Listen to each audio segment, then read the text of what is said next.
So finally guys, Kajol की माँ movie release हो गई है, जिसे अगर ट्रेलर के अंदर देखें तो शैतान का यूनिवर्स पार्ट ही बताया जाता है। और ये मूवी मैंने देख ली है। इस मूवी के अंदर अपन को मिड क्रेडिट सीन दिखाया जाता है। अपन उस पर डिस्कस करने वाले हैं कि ये शैतान से कैसे लिंक होगी, आगे यूनिवर्स कैसे में भी आगे बढ़ सकता है। बाकी इस वीडियो के अंदर आपको भर भर के स्पॉयलर्स मिलने वाले हैं, तो अगर आपने मूवी नहीं देखी है तो पहले जाके मूवी देखना, उसके बाद में ये वीडियो देखना। तो सबसे पहले मैं थोड़ी बहुत ब्रीफिंग दे देता हूँ पूरी कहानी की, क्या कैसे स्टार्ट होती है, और उसके बाद में अपन बात करेंगे लास्ट के 30 मिनट की। और इस मूवी को देखते टाइम मेरे को एक चीज़ रियलाइज़ हुई कि ये मूवी आपको कहीं पर भी ऐसे गैप टाइप की महसूस नहीं होती, थोड़ी बहुत भी लेंथी नहीं लगती है। 2.25 घंटे की पूरी मूवी है और कट टू कट अपनी स्टोरी पे चलती है। बाकी जैसे ही मूवी स्टार्ट होती है तो हमें 40 साल पहले का एक सीन दिखाया जाता है, जहाँ एक साइड तो काली माता की पूजा हो रही होती है और दूसरी साइड ही एक औरत कमरे के अंदर बच्चे को जन्म देने वाली होती है। और थोड़ी देर के अंदर एक आदमी बाहर आता है और उसको बताता है कि भाई तुम्हें ट्विंस हुए हैं, एक लड़का और एक लड़की। और उसी के साथ वहाँ का गांव माना जाता है कि उस गांव की धरती शापित है एक राक्षस के श्राप से।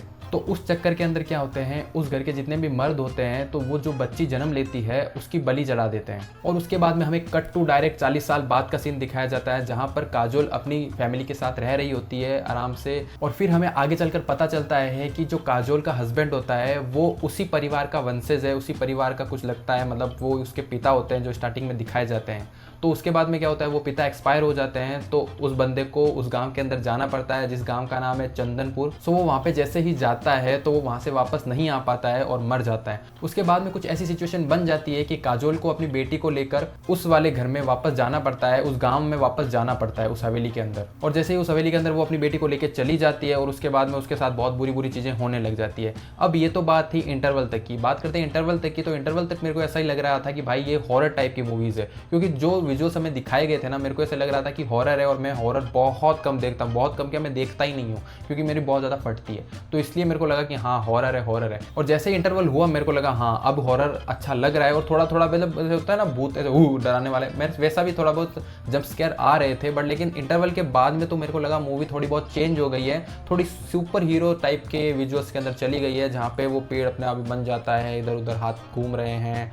और उसके बाद में एक सीन आता है जहाँ पर वो ऐसे सो रहा होता है और उसकी चद्दर ऐसे धीरे धीरे जाती है। वाह भाई, डराने के लिए पहले चद्दर खींच रहे हैं लोग, मतलब समझ रहे हो आप। तो मूवी थोड़ी उस वे में चली जाती है। तो इंटरवल तक तो मेरे को बहुत बढ़िया लगी, उसके बाद में कुछ ऐसा ही चलने लगा। अभी अपन बात करते हैं इंटरवल के बाद के 30 सेकंड्स की, क्योंकि वीडियो बहुत बड़ी हो जाएगी। आप लोगों ने मैं वैसे मूवी देख ली होगी, मैंने आपको स्टार्टिंग का कुछ सीन बता दिया है, वही होता है। उसके बाद में क्या होता है कि उस गाँव में जैसे ही वो दोनों चले जाते हैं, काजोल और उसकी बेटी, तो वो जो राक्षस होता है वो उसकी बेटी को उठा के लेके चला जाता है। और काजोल का काम होता है उस राक्षस से उसकी बेटी को बचाना। अब वो कैसे बचाती है, यही मूवी का पूरा थीम था। उसके बाद में लास्ट के जो 30 मिनट है ना, वो मैं आपको बता देता हूँ, और उसके अंदर ही मेजर चीज हुई है। तो गाइस, लास्ट के अंदर काजोल अपनी बेटी को बचा के लेके आ जाती है। सभी गांव वालों को उनकी बेटियां होती है जो इधर उधर मिसिंग हो रखी होती है, वो सारी की सारी मिल जाती है।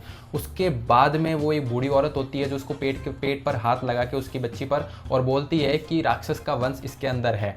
उसके बाद में काजोल भी क्या करती है, उसको वहां पे लेटा देती है पत्थर पे, और उसको जैसे बलि देने लगती है तो जमीन के अंदर से बच्चों की आवाज आती है, और उसके बाद में वो ऊपर उड़ने लग जाते हैं। और जैसे ही वो बच्चे हवा में उड़ते हैं तो वो बुढ़िया वापस से उस बच्ची के हाथ लगाती है और बोलती है कि ये पूरा का पूरा गांव श्राप मुक्त हो गया है और तुम लोग भी श्राप मुक्त हो गए हो। और यहीं पर ये पूरी माँ फिल्म खत्म हो जाती है। जैसे ही ये फिल्म खत्म होती है उसके बाद में बात करते हैं मिड क्रेडिट सीन की, क्योंकि मिड क्रेडिट सीन ही सबसे ज़्यादा मेरे को बढ़िया लगा। मिड क्रेडिट सीन के अंदर एक बंदा चल के आता है। बात करते हैं उसकी हुड्डी और स्टाइल की, तो भाई ऐसा लग रहा है कि जो शैतान के अंदर आर माधवन थे वही कैरेक्टर था पूरा का पूरा। उसके बाद में अगर अपन स्टार्टिंग के अंदर जाएं मूवी के अंदर, तो स्पेशल थैंक्स भी दे रखा है आर माधवन सर को, तो मे भी वही हो सकते हैं, या फिर उनकी आवाज़ यूज़ ले रखी थी, क्योंकि साउंड के पीछे है ना, जैसे मिड क्रेडिट सीन आता है ना, तो जैसे ही इंसान चल के आता है तो उसके पीछे जो आवाज़ होती है, वॉइस ओवर होता है, वो आर माधवन सर का ही है और बीजीएम शैतान का ही है। उसके बाद में वो वहाँ पे आता है, वहाँ पे बहुत सारी चीज़ें बिखरी होती है, तो वो राख उठाता है, और राख उठाने के बाद में एक डायलॉग बोलता है कि इंसानों की सबसे बड़ी बेवकूफ़ी ये है कि उनको लगता है कि बुराई मर गई है, बट लेकिन बुराई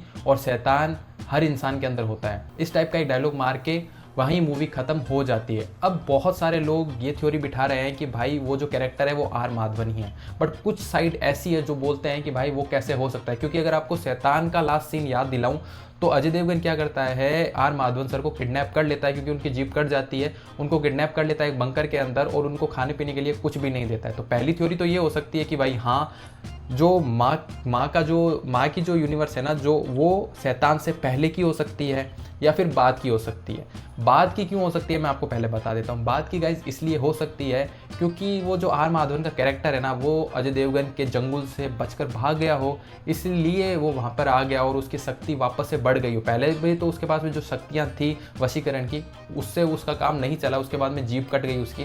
तो हो सकता है कि बाद में वो वहाँ पे गया और उसको और शक्तियाँ मिल गई, क्योंकि इसके अंदर थोड़ा थोड़ा विजुअल वैसे शक्तियों की ओर भी जा रहा है, तो इसलिए हो सकता है कि उसको भी थोड़ी बहुत शक्तियाँ मिल गई हो और उसके बाद में वही शक्तियों का यूज़ वो शैतान 2 के अंदर करे अजय देवगन से लड़ने के लिए।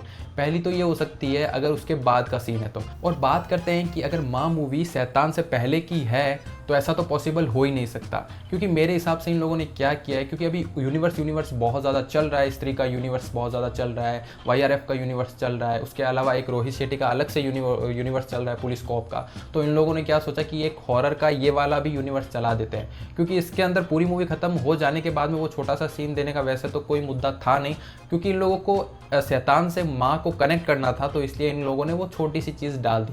बहुत ही अच्छा लगा, परफेक्ट भी था, कोई ऐसा नहीं है कि भाई अलग से लगा। बट इसके बाद में जो थ्योरी बनती है ना, वो एकदम से मैच करनी बहुत मुश्किल हो जाती है। तो मेरे हिसाब से जो मैंने आपको सेकंड थ्योरी बताई थी ने का, वो वहाँ से भाग जाता है, उसके बाद में उसके साथ कुछ होता है, मे बी वो हो सकता है। या फिर इसके अलावा ये लोग ऐसा कर दे कि शैतान 2 के अंदर पूरा का पूरा कैरेक्टर ही चेंज कर दें। हमारे दिमाग के साथ खेलने के लिए इन लोगों ने आर माधवन सर की आवाज़ दी है और आर माधवन सर के कैरेक्टर को वहाँ पे डाला है। मेरे हिसाब से ऐसा हो सकता है। बाकी आप लोग भी थ्योरी बता सकते हो कमेंट के अंदर। बाकी मैंने मूवी के बारे में सब कुछ बता दिया और थ्योरी जो थी वो मैंने भी आपके साथ में साझा कर ली है। बाकी मेरे को शैतान ज़्यादा बढ़िया लगी अगर बात करूँ तो, क्योंकि उसके अंदर बहुत कुछ था। उसके अंदर मतलब ऐसा डर वाला एलिमेंट था और ऐसे ज़्यादा सुपर पावर वगैरह नहीं थी, VFX वगैरह नहीं था। और एक जगह तो भाई पूरा का पूरा AI वीडियो ही लग रहा था, जहाँ पे वो अपनी पुरानी कहानी सुना रही होती है ना काजोल अपनी बेटी को, तो वहाँ पे तो पूरा AI वीडियो का ही यूज़ कर रखा होता है। तो वो मेरे को थोड़ा अजीब लगा। बाकी मेरे को हॉरर तो स्टार्टिंग में ही लगा, उसके बाद में तो मैंने आपको बताया ही हॉरर नहीं लगा। तो यही पूरा ब्रीफ था मेरे को जो मूवी के बारे में लगा, मैंने आपके साथ डिस्कस कर लिया है। बाकी अगर आप ऐसे ही और किसी मूवी के साथ देखना चाहते हो डिस्कस, तो प्लीज़ नीचे कमेंट कर देना। मैं इस टाइप की वीडियो बहुत कम बनाता हूं, पर आज से मैं सोच रहा हूं कि बनाना स्टार्ट कर दूं, क्योंकि लास्ट वीडियो के अंदर आप लोगों का प्यार बहुत मिला है। सो प्लीज़ नीचे कमेंट करना। मैं धीरे धीरे सीख रहा हूं आप लोगों के साथ ऐसी वीडियो शेयर करना और बोलना ऐसी वीडियो के बारे में। बाकी आप नीचे कमेंट करके बता सकते हो कि अपन इस वीडियो के अलावा और क्या क्या सुधार सकते हैं। सो आज की वीडियो बस इतनी थी। वीडियो पसंद है तो वीडियो को लाइक करना, चैनल पर नहीं चैनल को सब्सक्राइब करना। मैं आपसे मिलता हूँ नेक्स्ट वीडियो में, तब तक के लिए टाटा एंड बाय बाय।